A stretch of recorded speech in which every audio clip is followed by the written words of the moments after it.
Chapter 1. The stage is already set. The first thing Sable Vorn heard when he woke was his own voice. Not a memory of it, not an echo. His voice, present tense, speaking from the recorder on his desk in the careful, measured cadence he had spent 30 years perfecting. The voice of a man committed to precision. The voice of a man who chose his words because words, once committed to record, could not be uncommitted. He lay still on the floor of his archive chamber for 3 full seconds before he understood that he had not been recording. He pressed himself upright. The recorder sat where it always sat, in the upper left corner of his desk, its indicator light burning a steady, unblinking red. Active. Running. He crossed to it and pressed stop, and the silence that followed was the wrong kind. Not the silence of absence, but the silence of something interrupted mid-breath. He rewound. He pressed play. His own voice returned to him. The stage is already set. I think that is the part I keep missing. It was never a matter of whether the mask would find me. It was a matter of whether I would recognize it when it did. I didn't. I sat at my desk and I listened to the ship breathe around me, and I told myself it was a malfunction, a navigation error, something with a solution, something I could write around. Sable stopped the recording. He had not said those words.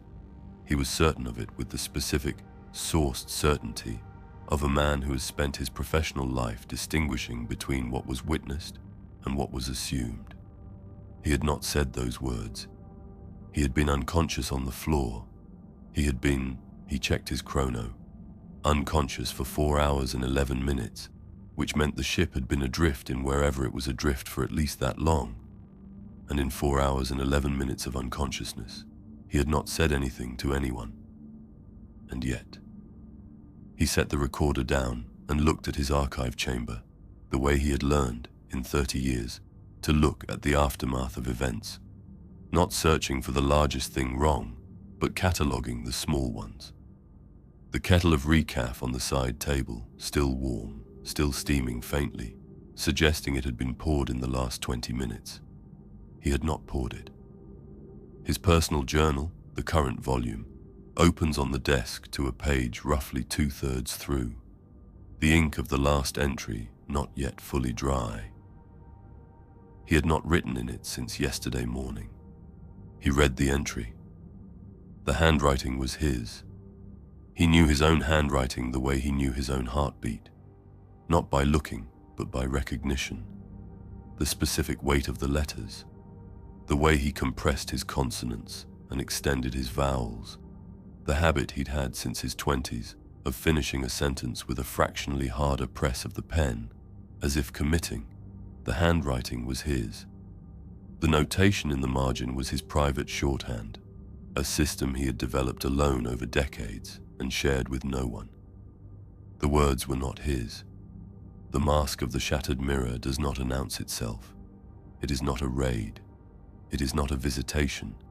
It is a performance that has been in rehearsal since the moment you first made yourself interesting to them. And by the time you notice the curtain has risen, you have already missed the first act. They know your lines better than you do. They have always known your lines better than you do. The only question that remains is whether the audience will understand the ending before you do. You won't. Below this, in a hand that was precisely his, but written with an evenness he couldn't replicate in his most careful work, as if someone had studied him and then perfected him, was a single line. The 13th hour, the last chapter, the part you write sitting down. Sable set the journal down. He sat very still. Outside his archive chamber, the Perpetual Witness groaned the way archive vessels always groaned, the deep structural protest of a hull managing its own weight. But underneath that familiar sound was something he hadn't heard before, a quality of resonance that didn't match the ship's mass, as if the interior space had become, without announcement, larger. He took his recorder and left the archive chamber. The corridor outside was wrong in the way that wrongness presents itself before the mind accepts it. A pressure of accumulated details, each one individually dismissible, collectively undeniable. Petrov Hansard's supper tray sat outside his quarters, the food half consumed, the fork balanced on the rim of the bowl, in the distracted way Hansard always left it mid-meal when something called him away. Except nothing had called him away that Sable knew of. And the supper was from, Sable touched the tray. 3 hours ago at least. Cooled but not cold. The fat on the protein ration congealed at the edges and still liquid at the center. The corridor lights were on. The ship's systems were running. Every cogitator station he passed showed active readouts, half-composed messages, interrupted calculations. The Perpetual Witness was not dead. It was empty. He found 3 more trays outside 3 more doors. He found Archivist Semil's personal effects arranged outside the documentation bay, with a care that suggested she had put them there herself. Her reference texts, her stylus case, her small effigy of the Emperor she kept on her desk, except arranged outside a door rather than inside one, as if she had packed them in preparation for a journey and then walked away before taking them. He found the navigation bay with its charts still projecting, the course they had been running when the ship. He had to stop and think about this precisely, when the ship had simply been somewhere else. He did not know what had happened to bring them here. He had been at his desk reviewing testimony transcripts, and then he had been on the floor. He did not know where he was. The charts were running, but the positional data was returning nothing he recognized. The star configurations outside the viewports were not star configurations. They were a darkness broken by lights that moved too deliberately to be stars, in colors that Imperial optics were not designed to render. The Webway. He had read about it. He had spoken to people who had traversed it under sanctioned conditions. It looked nothing like what those people had described, which meant either those people had been wrong or the Perpetual Witness was somewhere in the Webway it was never meant to be. He pressed record and began to speak, because this was what he did. This was the only thing he was certain how to do.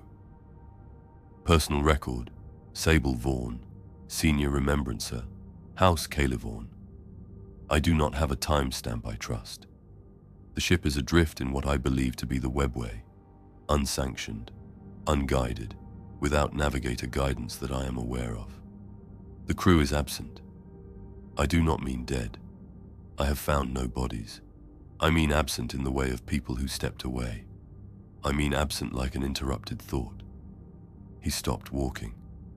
From somewhere below him, several decks below, deep in the archive stacks where the oldest journals were kept, the first 30 years of House Kael Vorn's documented history, the volumes that had made Sable's reputation and that he had not opened in a decade. He heard laughter. He stood completely still and listened to it. It was not cruel laughter. That was the thing that kept him standing rather than running, the thing that prevented his body from making the decision his mind hadn't reached yet. It was delighted, genuinely, warmly, completely delighted, the way a person laughs in the dark of a theater when something on stage surprises them with its perfection, when a performer does something they didn't expect but recognize immediately as exactly right. The laughter faded. The silence returned. He was still standing there, recorder in hand, when he heard the first sound from directly behind him. He turned. The figure in the doorway of his archive chamber, the room he had just left, the room he had locked behind him, stood completely still. The motley it wore was a geometry of color that his eyes couldn't resolve into pattern, shifting when he tried to focus on it, as if the fabric was performing something for him specifically. It was tall. Its head was tilted at an angle that was not quite the angle of curiosity and not quite the angle of appraisal, and was precisely the angle of a person reading something at a distance. It was not looking at him. It was looking at his journals. Its gaze moved along the spines on his shelves with the slow, particular attention of someone who has been waiting a long time for access to a collection they already know well.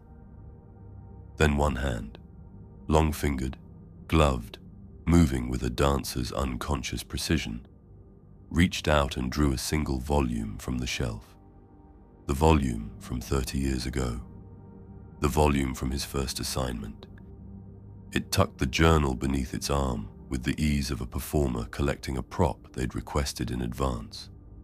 Then, and only then, it looked at him. The smile was precise. It was the smile of someone who has arrived exactly when they intended to arrive, and who finds the venue exactly as expected, and who is deeply, genuinely pleased that the subject is already awake. Then it stepped backward into the dark of his archive chamber and was gone. The door, which he had locked, was open. Sable stood in the corridor for a long moment. He pressed the record. He said nothing. He stood there long enough that the recorder's indicator light went from green to amber, the automatic warning that he had been running without capturing content. Then he pressed stop, pocketed the recorder, and walked toward his archive chamber, because the thing it had taken was from 30 years ago, and he needed to know, with urgency that was almost physical, whether it had taken the whole journal or only part of it. And because whatever was in that journal, whatever specific record existed in those pages, was something he had never told anyone. Not in 30 years. Not once. He needed to see if it was still there. He needed to know what it knew. Chapter 2. The Shadowseer remembers for you. He found the journal on his desk, not replaced on the shelf. On his desk, open, positioned under the lamp with the careful deliberateness of a librarian presenting a reference text. Open to the middle, open to an entry he remembered writing. The 7th month of his first assignment. A routine documentation of supply movements through a contested system. Nothing remarkable. Nothing that would interest anyone who hadn't been there.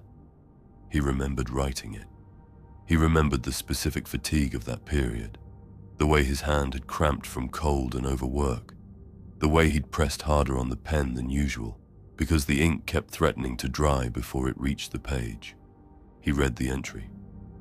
It was not what he had written. The words were his, the rhythm of them, the sentence structure, the professional remove he had cultivated in those early years as a kind of armor. But the content was different. Shifted, as if someone had taken his original text and moved it slightly to the left, keeping the frame and replacing the image. The supply movements were there, the dates were there, but threaded through the entries, in the same hand, in the same ink, were sentences he had never written, observations he had never made, specifics he had never recorded because he had been, very deliberately, very carefully, not recording them. The entry ended with a line in the margin. His shorthand, his private notation. Witness present, witness aware. The witness chose the record over the truth. Sable closed the journal. He sat down. He placed both hands flat on the desk and breathed the way he had learned to breathe in his 20s, when a source told him something that changed the shape of everything. Slowly, through the nose, letting the information settle into its real weight before responding to it. He was a man who had spent his life insisting on the integrity of record. He had delivered that speech, or versions of it, hundreds of times, to subordinate remembrancers, to rogue traders who wanted their history softened, to Imperial officials who found his documentation inconvenient. The record is not yours, he always said. The record belongs to what happened. He picked up his recorder, pressed record, said nothing for a moment. Someone has accessed my journals. The nature of the alterations suggests... He stopped, started again. The alterations are not random. They are targeted. Specific entries, specific periods, Whoever is doing this knows exactly which pages to find and exactly what was missing from them. He paused. I am going to keep moving. I am going to find the crew. He pressed stop before he could add what he was actually thinking, which was that the alterations were not additions, they were corrections. He had been a careful man his entire career. Careful in the specific way of people who have something to protect. Not from malice, he had always told himself, but from complexity. From the way that certain truths, released into the wrong context, became weapons in hands that had no right to hold them. He had documented with precision everything that could be documented with precision. He had chosen, in certain specific moments, to leave gaps, not lies, gaps, the way a cartographer marks here the survey ends rather than inventing terrain they haven't walked. He had never thought of the gaps as crimes. He was thinking about them now. The archive stacks ran 6 decks below the habitation level, 2 decks below the engine compartments, in the pressurized cold of a ship's belly designed to keep paper stable and cogitator cores cool. Sable had spent more hours in the stacks than anywhere else on the Perpetual Witness. He knew the layout the way he knew his own body, by feel, in the dark, without needing to think, left at the illumination history section, right past the cartographic records, straight through the testimony archives to the indexed personal journals at the back. He knew the layout.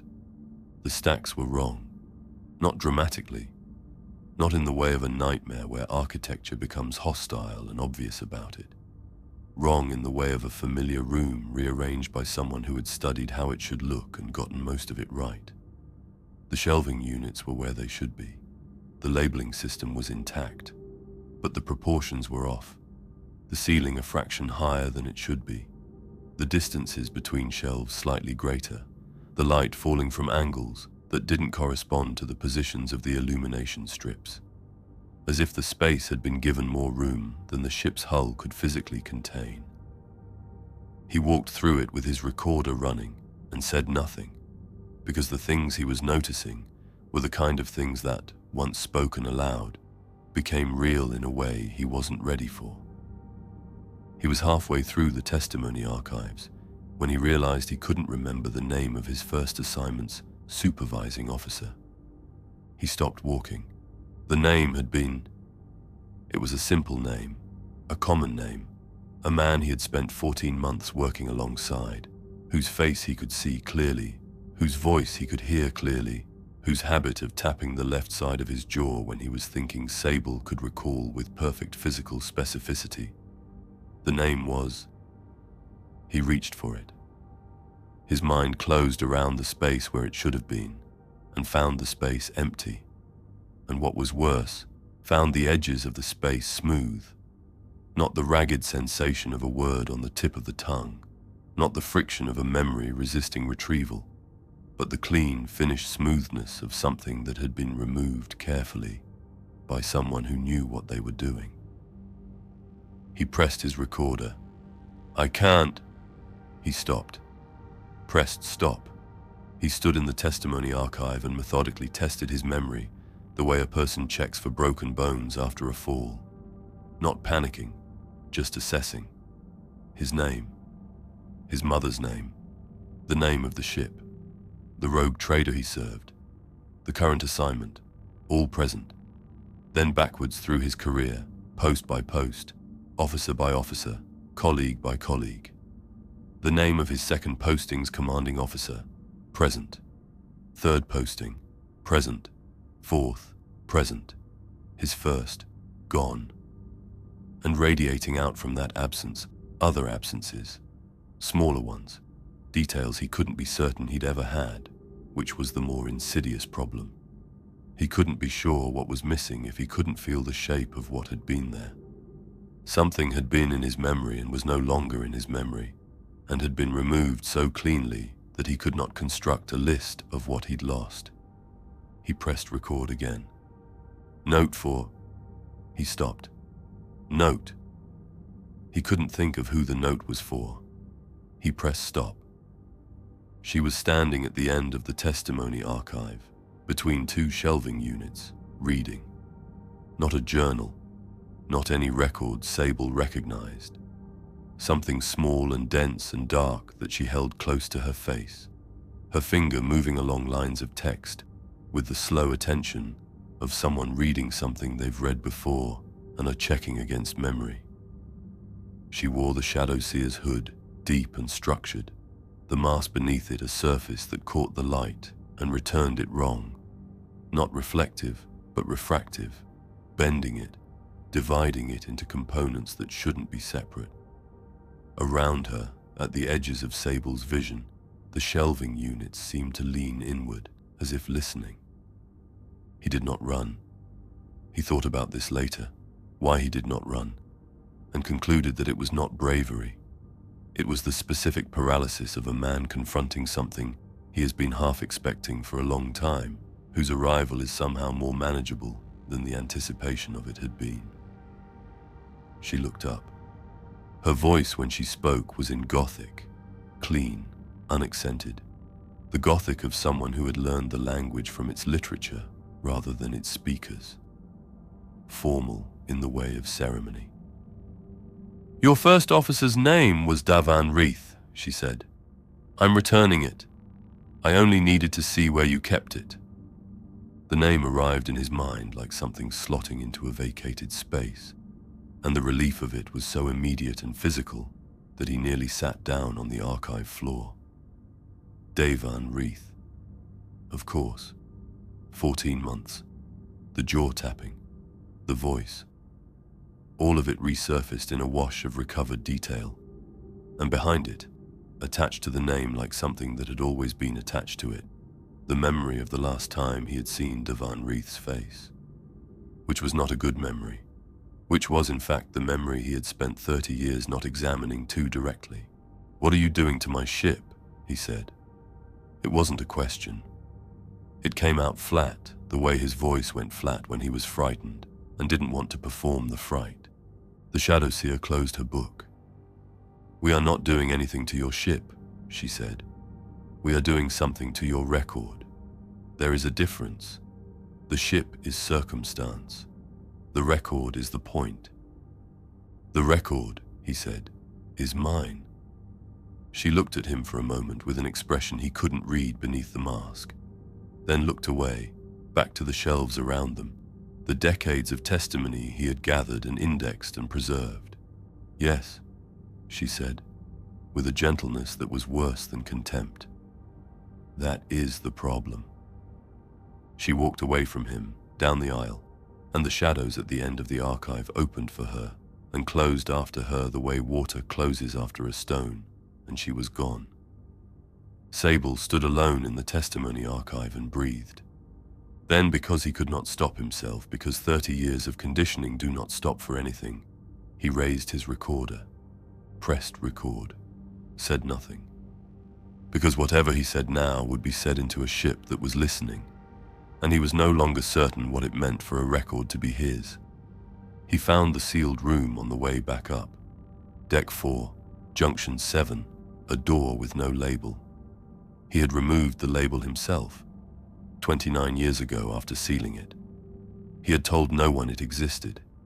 He had navigated around it so automatically for so long that on most days he forgot it was there, the way the mind forgets the spaces it has decided not to enter. The door was open. He could see light inside, warm, directed, theatrical. A single lamp positioned with deliberate care, aimed at the center of the room. He could see the edge of a chair, a stage edge. His journals from the first assignment, arranged in a row, spines facing outward, titles legible from the corridor. An audience chair facing them, empty. He stood at the threshold, and from inside the room, from a darkness that the single lamp did not touch, he heard nothing. No voice, no movement. Just the particular silence of a theater in the moment before the house lights drop, when the audience settles and stills, and everyone understands simultaneously that something is about to begin. He stepped inside. He sat down in the chair, because he was a remembrancer, and a remembrancer attends. And as his eyes adjusted to the light, he became aware, slowly, with the specific creeping horror of a realization that has been true for several seconds before the mind accepts it, that the darkness around him was not empty. The chairs were full, dozens of them, extending back into a darkness the lamp couldn't reach, filled with figures sitting with the particular stillness of people committed to watching. He could not see their faces. He could see only the shapes of them, the silhouettes of shoulders and heads, oriented toward the stage, toward the journals, toward him. And then the figure nearest to him, front row, closest seat, close enough that he could have reached out and touched its arm, turned its head toward him. His own face looked back. His own face, his own age, his own eyes which he knew from mirrors, now looking at him from outside himself with an expression he had never seen on his own face, because it was the expression of a man watching something he already knows the ending of. Around him, in the dark, dozens of iterations of that same face turned toward him in sequence, patient, silent, waiting. Chapter 3. Every mask has a villain. He woke up on the floor with the journal open in his hand. Not the journal from the shelf, his current journal, the one he had been carrying since the start of the voyage, the one with 3 weeks of entries in it, the one whose last entry, written yesterday morning, described a disagreement with the ship's cartographer about indexing protocol. Mundane, ordinary, the small bureaucratic friction of a working archive vessel. He looked at the page it was open to. The ink was fresh, the entry was in his hand, and he had no memory of writing it, which meant either he had written it while unconscious, which was not possible, or the window of his unconsciousness was longer than he understood, which meant the thing in the archive with his face had been sitting in that chair, in that dark, watching him sleep. He read the entry. I knew what would happen. I am being precise about this. I am not saying I suspected or feared or intuited. I knew. I had access to the projections. I had read the assessments. I understood, with the clarity I have always prided myself on, exactly what my record would be used for and exactly what would happen to the people named in it. I wrote it down anyway. I told myself it was not my role to withhold. I told myself the record belonged to what happened, not to what I wanted to have happened. I told myself a great many things in the language of professional integrity, and I was fluent enough in that language that I almost believed them. I think I believed them for nearly 30 years. I think I believed them until tonight, when something that knows me better than I know myself put the evidence on a stage and asked me to sit down. I sat down. This is the part I keep coming back to. I sat down. He closed the journal. He pressed himself upright from the floor, and the room tilted briefly before settling, and he stood still until it did. The sealed room was empty now. The chairs gone, the figures gone, the sense of presence gone, leaving only the lamp still burning, and his journals still arranged on their makeshift stage with the patience of objects that have been placed and not retrieved. He did not look at the journals. He looked at the door and the corridor beyond it, and he made a decision with his body before his mind had finished making it. He walked. The Death Jester was on the deck above him. Sable saw him first through the grill of a ventilation shaft, a slice of the upper corridor visible from the maintenance stairwell, a figure in bone white and black moving at a steady, unhurried pace in the same direction Sable was walking. He stopped. The Death Jester stopped. The figure stood in the ventilation grill's frame like a painting of itself, completely still, its skull-masked face angled slightly downward, as if examining something on the floor of the corridor that Sable couldn't see from his angle. Then Sable moved. One step, quiet, testing. The Death Jester moved.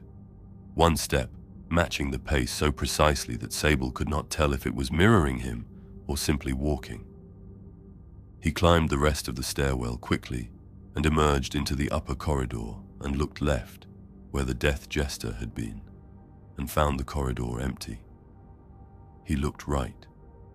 The figure was there, 20 meters ahead, walking away from him at the same pace he was standing still, creating distance between them with the calm mathematics of something that knows it doesn't need to run.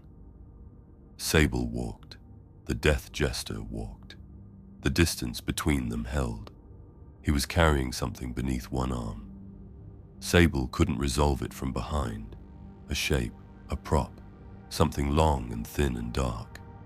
He tried to close the distance, lengthened his stride, and the Death Jester's pace adjusted without apparent effort or urgency.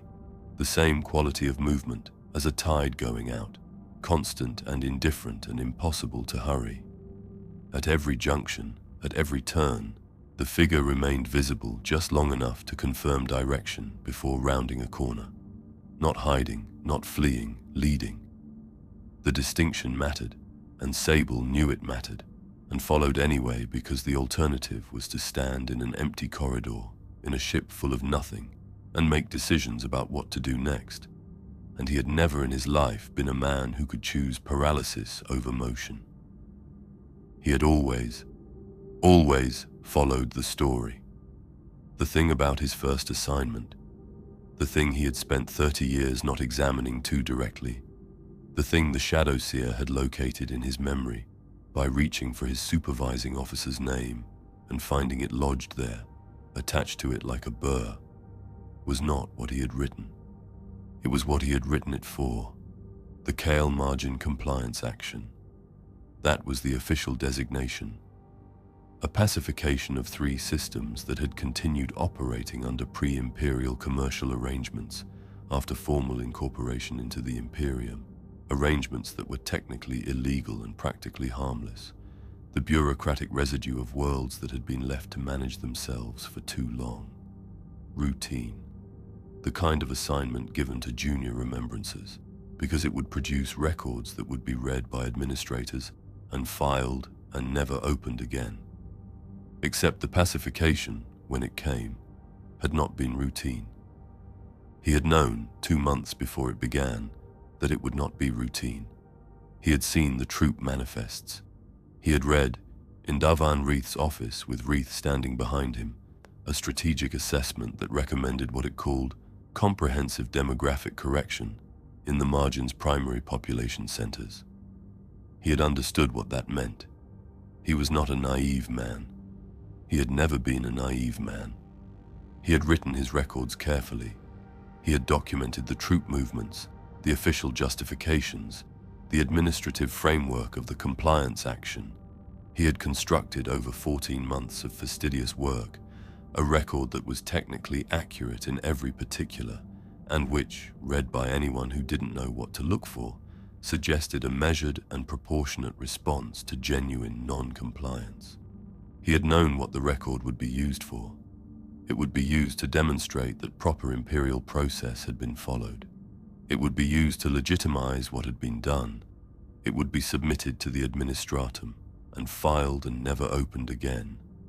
And the people who had died in the Kael Margin, the numbers in the assessment had been approximate, but approximate in the administratum's vocabulary meant could be higher, would have a record that explained their deaths as administrative necessity. He had written it. He had submitted it. He had received a commendation for thoroughness. He had never opened those journals again. He had never told anyone. The Death Jester stopped at the entrance to the presentation theater, not a room Sable used often. The Perpetual Witness had been built for a Remembrancer cadre of 12. Sable was the last of the original staff. The others rotated out or retired or transferred over the decades until the ship ran on a skeleton of 5 archivists and a crew of 40. The presentation theater had been designed for formal documentation reviews, for the presentation of records to rogue trader principals, for the kind of ceremonial function that House Kael Vorn had largely abandoned. It sat at the ship's center like a formal room in a house where formality had been given up, cleaned but unused, its seating arranged in careful rows, facing a raised stage. The Death Jester stood at the entrance and did not go in. Sable stopped 10 meters back. They looked at each other across the corridor. The skull mask returned nothing. No expression, no intention, nothing that could be read or translated. The object under its arm was still unresolvable. Sable's eyes kept sliding off it. Then the Death Jester stepped aside. Not away, aside. A precise, deliberate movement that cleared the entrance and presented it, the way a steward presents a door to a guest, the way a performer on stage gestures to the wing to indicate what is coming next. An invitation that was the shape of a command. Sable walked past him. He felt the Death Jester fall into step behind him, not following exactly, but taking a position. Stage left. He didn't look back. He walked to the entrance of the presentation theater and looked inside. His crew was there. All of them. 43 people he had worked alongside, lived alongside, spent years in the specific intimate proximity of a working vessel with. Petrov Hansard, who left his supper tray outside his door and tapped his jaw when he was thinking. Archivist Samil, who kept the Emperor's effigy on her desk and hummed quietly to herself when she indexed. Navigator Prast, who had brought them into the Webway without presumably intending to, and who had been the subject of Sable's first concern when he found the ship empty. All of them, in their seats, awake, eyes open, oriented toward the stage with the attentive stillness of a congregation mid-service. The stage was empty. Sable walked down the central aisle. He passed Hansard, who did not look at him. He passed Samil, whose eyes were fixed on the stage with an expression he couldn't read. He passed his crew member by crew member, and none of them responded to his presence, not ignoring him, not refusing to respond, but genuinely absent to him, their attention committed entirely elsewhere, to a stage that had nothing on it. He reached the front. He turned to face the auditorium. 43 people looked past him at the empty stage. Beyond them, at the entrance, the Death Jester had taken his position in the doorway, arms at his sides, the object still beneath one arm, watching. Sable turned back to the stage. He climbed the 3 steps. He stood at the center of it. He looked out at his crew, and his crew looked through him at the space he occupied, and he understood, with a clarity that arrived without drama, that they were not ignoring him. They were watching the stage. He happened to be standing on it. He stepped off. He walked to the front row. He found the only empty seat in the auditorium and he sat in it, because the paralysis of confronting it was worse than confronting it, because he was a man who followed the story, because he had always sat down, because the entry in his journal that he had not written was correct, and he had always known it was correct. He sat down, and from the back of the auditorium, from behind the seated rows of his unresponsive crew, a voice said, his voice, his exact voice, his cadence, his register, the slight flatness he got when he was frightened and didn't want to perform the fright. "You're late," it said. "The third act started without you." He turned. At the back of the auditorium, standing in the aisle between the last row and the entrance, was himself. Not a reflection, not a copy performing approximation. Himself with the precision of something that had studied him for longer than he had studied himself. His posture, his weight distribution, the slight forward lean he carried from decades of bending over desks, the specific way his hands hung at his sides when he wasn't using them, slightly open, never quite at rest. His own face, unremarkable and familiar, and deeply wrong in the way of a word repeated until it loses meaning. Arranged into an expression he recognized because he had worn it in every aftermath of every difficult thing he had ever witnessed. The expression of a man who has understood something too late to change it. The Solitaire, because it could only be the Solitaire, the one who walked alone, the one who wore no mask because the Solitaire was the mask, looked at him across the length of the auditorium. Then it looked at the stage. Then it looked back at him. And Sable understood that the empty seat he was sitting in was not empty because no one had taken it. It was empty because it had been reserved. It had always been reserved. Chapter 4. The lines he wrote. The lights changed before the performers appeared, not dimming, concentrating. The illumination in the presentation theatre drew itself inward, away from the walls, away from the seated rows, away from everything except the stage, which it found with the precision of something that had been waiting for permission to focus. The crew didn't react. The death jester in the doorway didn't move. The Solitaire at the back of the auditorium was gone. Sable turned to check and found only the empty aisle. And when he turned back, the stage was no longer empty. 3 Harlequins stood on it. He didn't see them arrive. They were simply there in the way that things in the Webway seem to operate. Not appearing, but being. As if the moment before their presence had been the aberration. The central figure was small, dressed plainly by Harlequin standards, in a motley that was darker than the others, less geometric, its pattern suggesting something organic. The way shadows fall through canopy, the way water moves over stone. It stood with its back to the auditorium, facing upstage, its head slightly bowed. The 2 flanking figures faced forward, arms at their sides, still as statuary. Then the central figure turned. It was wearing his face, not the Solitaire's studied approximation. This was performance, deliberate and announced. A mask that was constructed to be recognized as a mask while remaining exact. His face at 30. The face from his first assignment, which he knew from the photographs in his early journals, from the official Remembrancer portraits he'd sat for, with the discomfort of a man who documented others and resisted being documented himself. Younger than he was now by 30 years, and already carrying, in the set of the jaw, in the particular stillness around the eyes, the quality of a man who has learned to observe without being observed. The mask of his life began. He had expected an accusation. He had braced for it in the way he braced for most difficult things.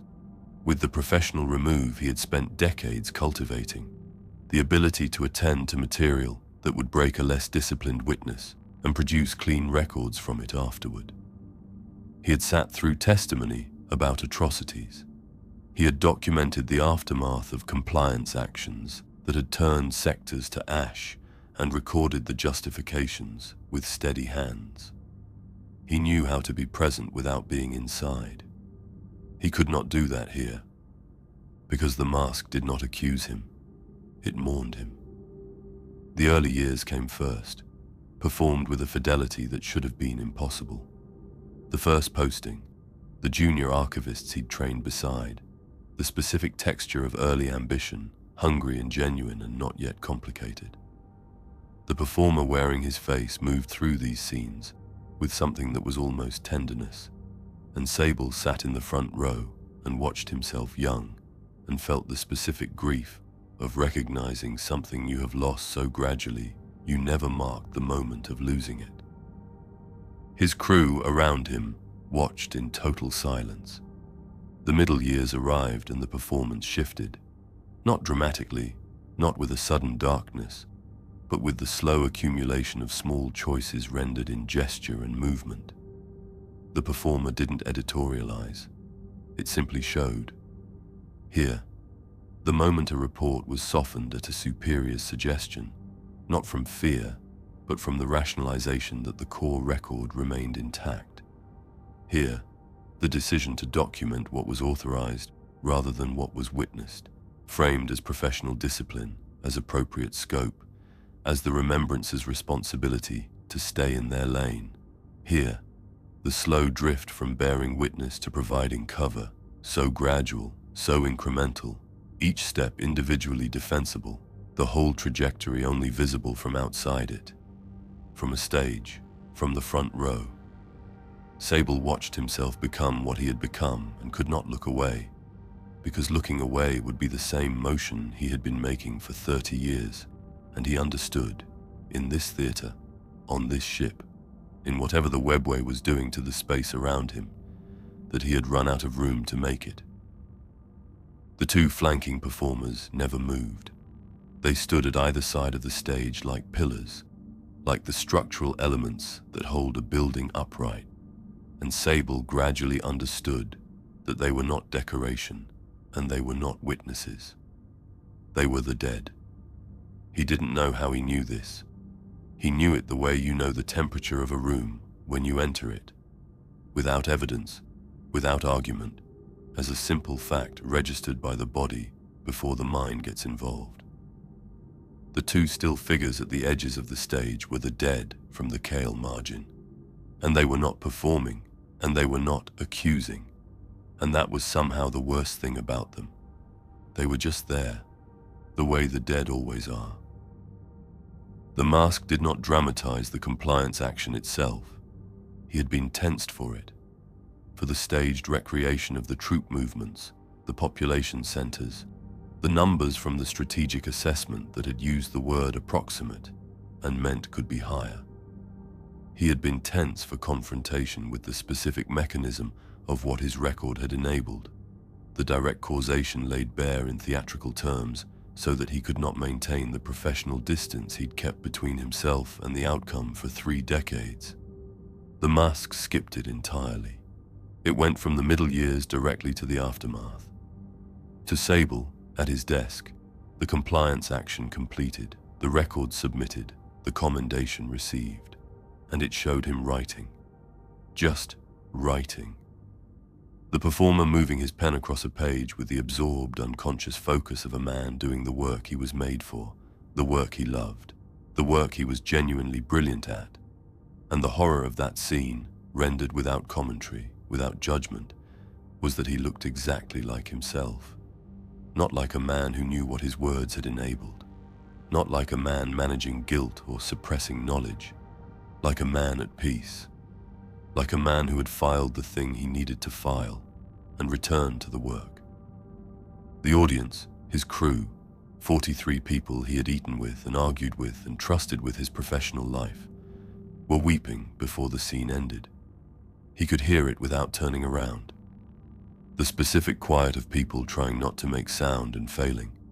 The suppressed quality of grief that doesn't want to be witnessed. He did not turn around. He looked at the stage and at himself on it, and felt something happening in his chest that he did not have a clean word for.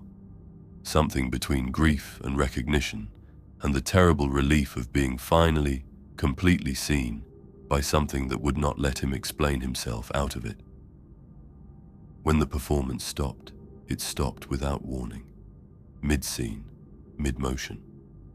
The performer wearing his face simply became still, pen in hand, the gesture arrested.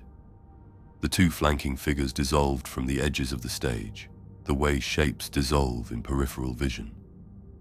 The light held for a moment, and then the stage was empty, and the house lights returned to their former quality, and the crew sat in their rows as they had sat throughout, present and absent simultaneously, their faces carrying the residue of what they had watched, the way faces carry residue, the particular grief of people who have been shown something they cannot unlearn.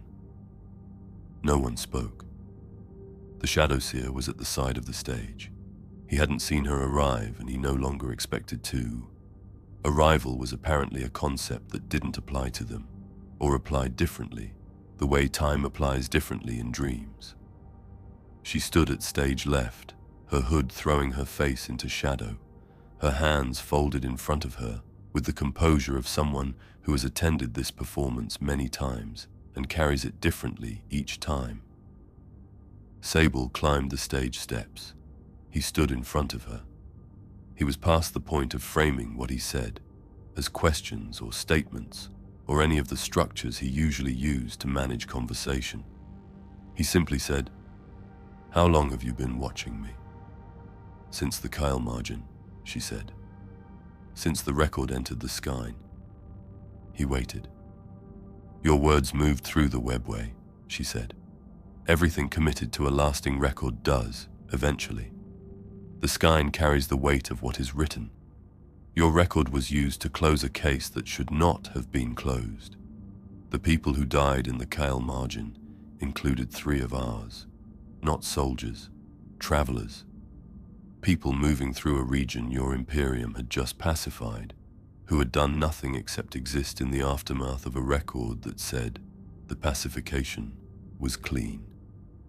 "I didn't know," he said. "No," she said. "You knew the record would be used to say it was clean. You knew the record was not clean. The gap between those 2 things is where the dead live." He said nothing. "The mask of the shattered mirror," she said, "performs only for those whose stories have fractured the skein. A record does not have to be a weapon to function as one. It only has to be believed." He looked at the empty stage, at the space where his younger face had moved through the decades of small choices. "The journal on my desk," he said. "The pages I hadn't written, you wrote them." "No," she said. "We transcribed them. There is a difference. They were already written. You wrote them in the Kael Margin, and then spent 30 years not reading them." She stepped back from him, toward the wing of the stage, and as she did, the Death Jester moved from his position at the auditorium door for the first time. A single, deliberate step forward that brought him into the light. Sable looked at him directly, and for the first time could see him fully. The bone white and black of the costume, the skull mask with its particular expression that was not grinning and not grimacing, but something older than both. The expression of someone present at the end of things and accustomed to it. The object beneath his arm. Sable saw it clearly now. A quill. Bone-handled, long, the specific make and period of 30 years ago. The kind of instrument that had been standard issue for junior remembrancers in the era before stylus technology had fully supplanted traditional implements. He recognized it not as a category, but as a specific object. The weight and color and particular wear of the barrel where a hand had gripped it for 14 months of daily use. His quill from his first assignment. The Death Jester held it with the careful neutrality of evidence. Not a weapon, not a trophy. Evidence. "What happens now?" Sable said. "Not to the Shadowseer, who was already gone. To the room, to the ship, to the Masque." The auditorium was empty. His crew had gone. Not vanished, gone, as if they had stood quietly and filed out while he was looking at the stage, leaving the rows of seats in the slightly disheveled state of a recently vacated theater. A program left on a chair, a coat folded over an armrest. He was alone on the stage, and from the back of it, from the darkness of the upstage wing, footsteps, measured, unhurried. His own gait, his own weight, his own particular rhythm of movement, coming forward out of the dark. The Solitaire walked into the light. It was carrying his journal, the current one, the one with the entry he hadn't written.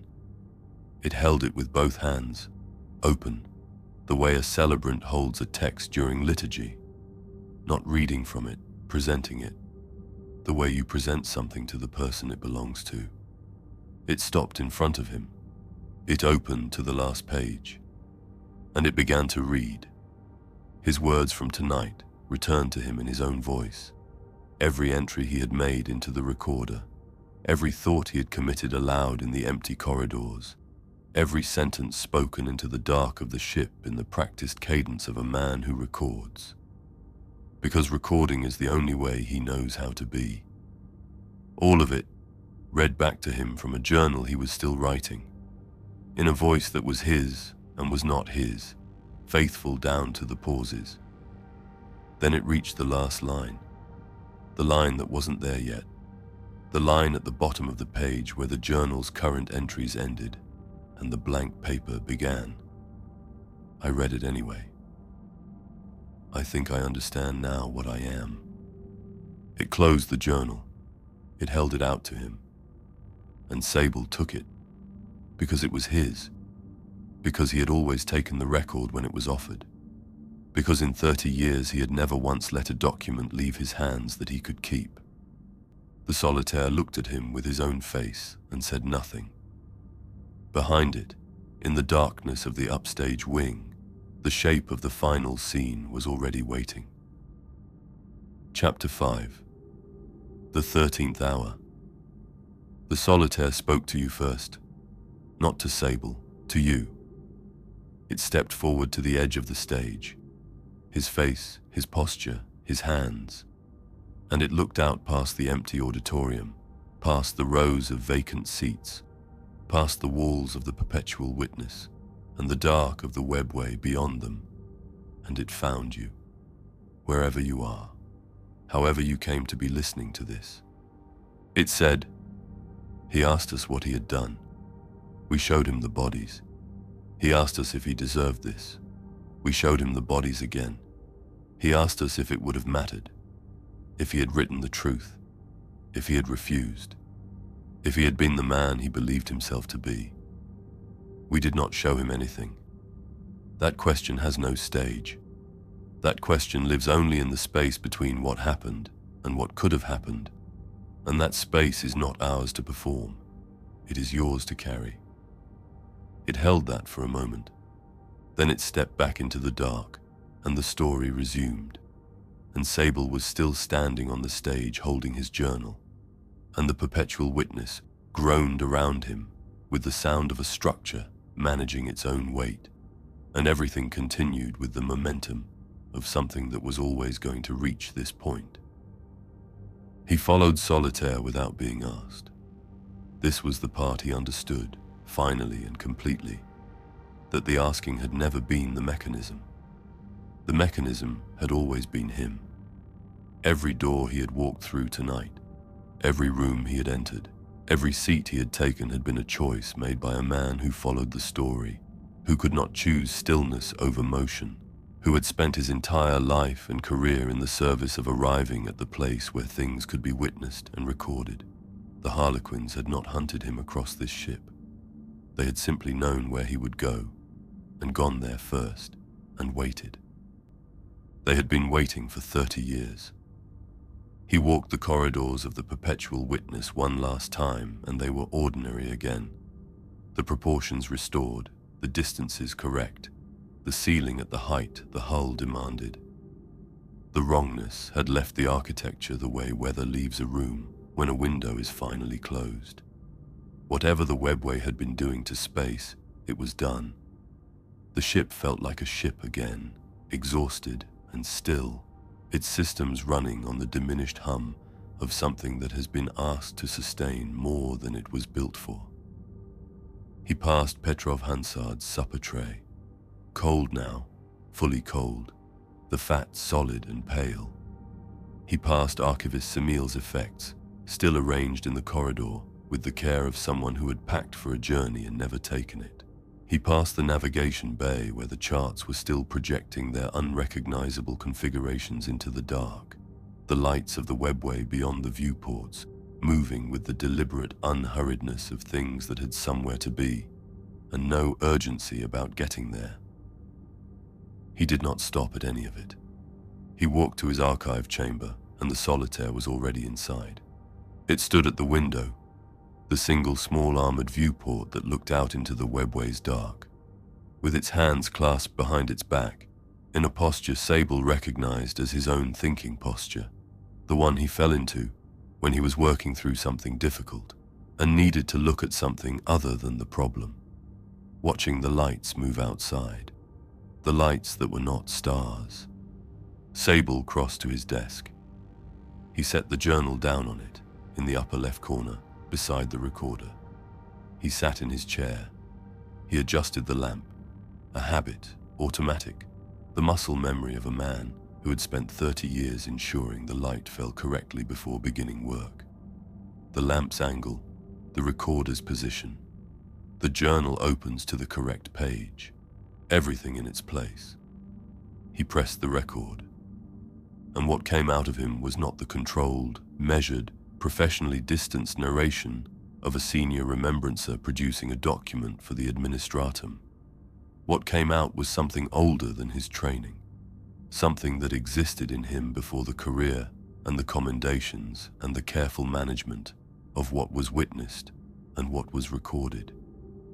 He spoke the entry from the beginning, the one from the first page of the journal, the one the ship had been playing back to him when he woke, the one in his voice that he hadn't spoken. He understood now that he had always been going to speak it, that the recording was not a forgery and not a threat. It was the Masque's final courtesy, showing him his last entry before he wrote it, so that when he arrived at this desk and this moment, he would know that he was exactly where the story placed him, that he had been placed here by himself. The stage is already set. I think that is the part I keep missing. It was never a matter of whether the Masque would find me. It was a matter of whether I would recognize it when it did. I didn't. I sat at my desk, and I listened to the ship breathe around me, and I told myself it was a malfunction, a navigation error, something with a solution, something I could write around. He paused. The solitaire at the window did not move. I have spent 30 years writing around things. I have been very good at it. Good enough that for most of those years I believed the writing around was a form of discipline, professional restraint, appropriate scope, the remembrancer's responsibility not to exceed his function. I understand now that this was the most sophisticated lie I ever told, because I told it in the language of my own integrity.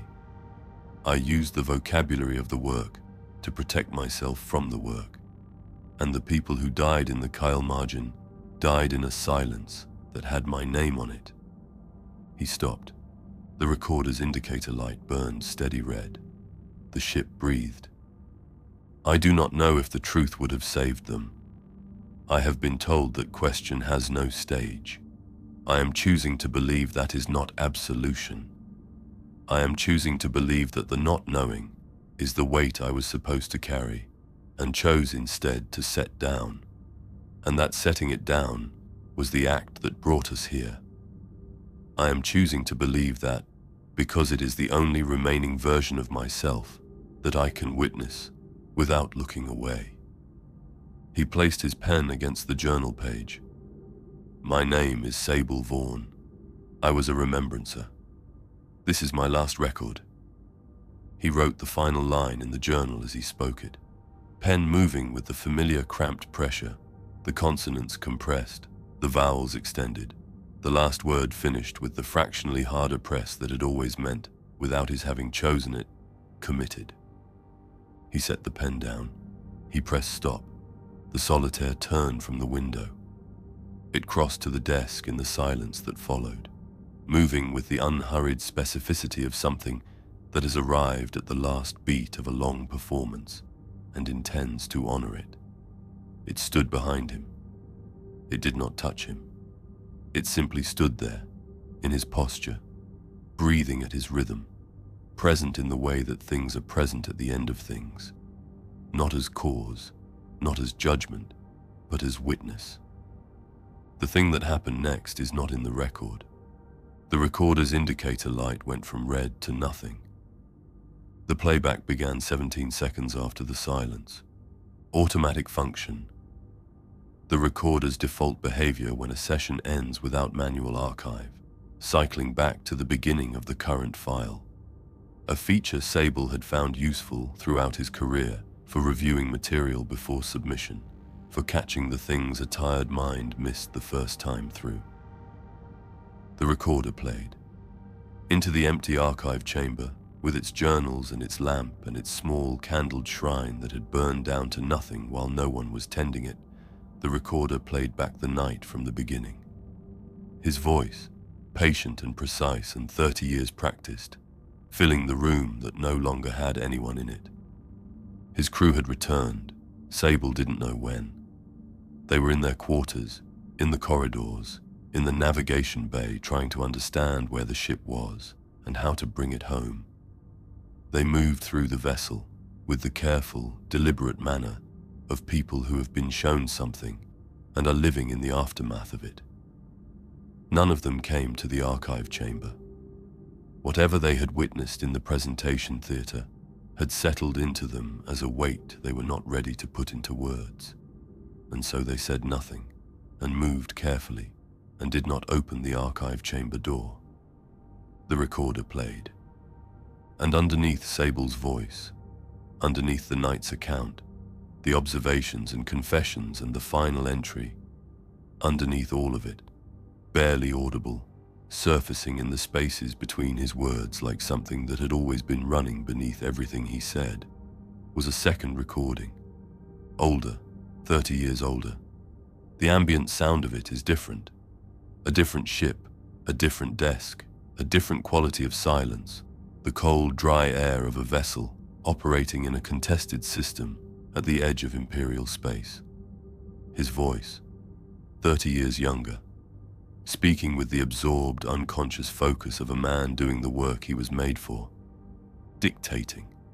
The Kael Margin record, the original, the full account, not the version he had submitted, not the version with the gaps and the softened language and the professional architecture of justification.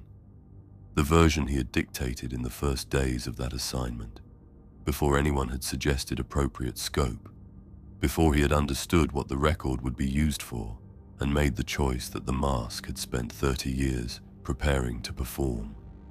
The truth, still there, underneath everything, still running. He had recorded it. He had always recorded it.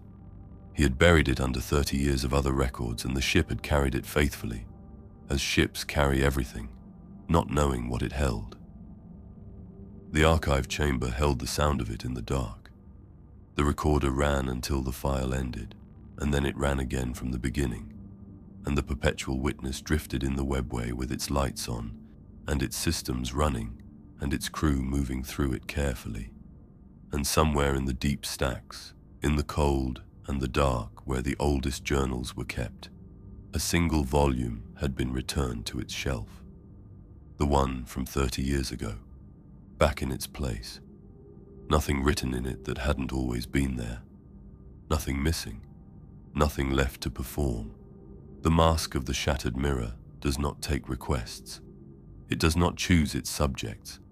It performs the stories that have already written themselves and waits for the moment when the subject is ready to sit down and watch. Most are not ready. Most never are. Sable Vorn was not ready either. He sat down anyway. That is the only thing the Masque records as remarkable. You were watching. You sat down too. The 13th hour has passed. The curtain holds. Whatever you do next, you do with what you witnessed. That is what an audience is for.